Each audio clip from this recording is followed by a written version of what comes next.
রাস্তার সরকারি সাইনবোর্ডে নিশ্চয়ই সরকারি প্রকল্পের নাম কথা থাকবে, এই সমস্ত বিষয় উল্লেখ করা থাকবে, কিন্তু সেই সরকারি সাইনবোর্ডে টিএমসি পার্টি অফিস লেখা ঘিরে বিতর্ক দেখা দিয়েছে। এবং কোথায়? কেতুগ্রাম 1 নম্বর ব্লকের পাণ্ডুগ্রাম পঞ্চায়েতের ঘটনা। পথশ্রী প্রকল্পের রাস্তা নির্মাণের পরে এই সাইনবোর্ড বসানো হয়েছিল, আর এই লেখা ঘিরে এখন রাজনৈতিক চর্চা।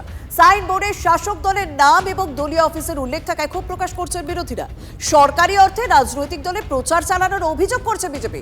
সরকারি সাইনবোর্ডে কি করে কোন দলের নাম লেখা হতে পারে প্রশ্ন করছেন তারা।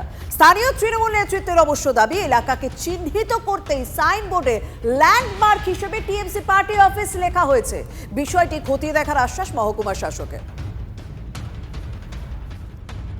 কোন পার্টি থেকে করা হয়েছে এটা? এটা এই সিপিএম পার্টি, এই তৃণমূল পার্টি থেকে করেছে। আপনারা তখন প্রতিবাদ করেননি? তা আমরা তো কি করবো বলে, আমরা তো মূর্খ মানুষ, অত জানবো কি করে বলবো। এখানে একটা দলের নাম এইভাবে দেওয়া যায় সরকারি বোর্ডে? তা তো দেওয়া তো নিয়ম নয়। নিয়ম তো এখানটা এই গ্রামের এই চণ্ডীর বাড়িটা দেওয়া নিয়ম ছিল, এই যে চণ্ডী থানদারের বাড়ি, কিন্তু পার্টি নেতারা দিয়েছে, এমএলএরা দিয়েছে হয়তো।